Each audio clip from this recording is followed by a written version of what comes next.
Welcome to VM teachers. ఈరోజు మనం try మెథడ్స్లో భాగంగా మోర్సన్ సోపానాల గురించి ఒకసారి డిస్కస్ చేస్తాం. అంటే కోడింగ్ చూద్దాం ఒకసారి.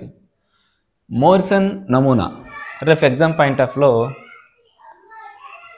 సంస్థీకరణ, వ్యవస్థీకరణ 3-4 సోపానాలు గల పాఠ్యపథక నమూనా అని అడిగేదానికి అవకాశం ఉంటుంది.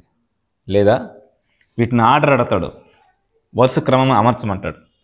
లేదా వ్యవస్థీకరణ, వల్లి వేయడం అని చివరి 2 సోపానాలు గల పాఠ్యపథక నమూనా అని అడిగేదానికి అవకాశాలు ఉంటాయి.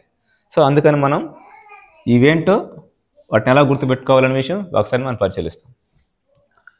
మోర్సన్ నమూనాని మనం యూనిట్ నమూనాని కూడా పిలుస్తాం. సో సోపానాలు 5 ఉన్నాయి. మోరిసన్ ఒక యూనిట్గా సోపానాల్ని అన్వేషించడం కొరకు బయలుదేరతాడు.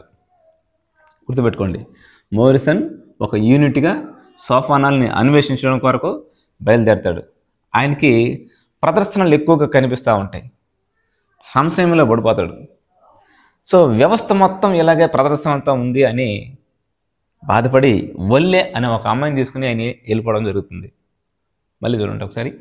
మోరిసన్ ఒక యూనిట్గా సోపానాల్ని అన్వేషించడం కొరకు బయలుదేరతాడు.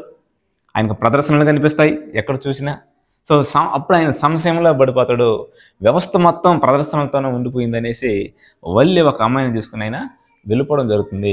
సో ఇక్కడ సోపానాలు చూస్తే అన్వేషణ, ప్రదర్శన, సంశయంలో పడడం, సంస్థీకరణం, వ్యవస్థీకరణ, వల్లి వేయడం. సో అన్వేషణ అంటే పూర్వజ్ఞానం, ప్రదర్శన అంటే నూతన సమాచారం, సంస్థీకరణం అంటే కృత్యాల ద్వారా అభ్యసనం, వ్యవస్థీకరణ అంటే తాము గ్రహించిన విషయంపై అవగాహన ఏర్పరచుకోవడం, వల్లి వేయడం అంటే మౌఖికం లేదా రాతపూర్వకం. సో నెక్స్ట్ వీడియోలో మళ్ళీ కలుద్దాం. అంతవరకు బ్రేక్.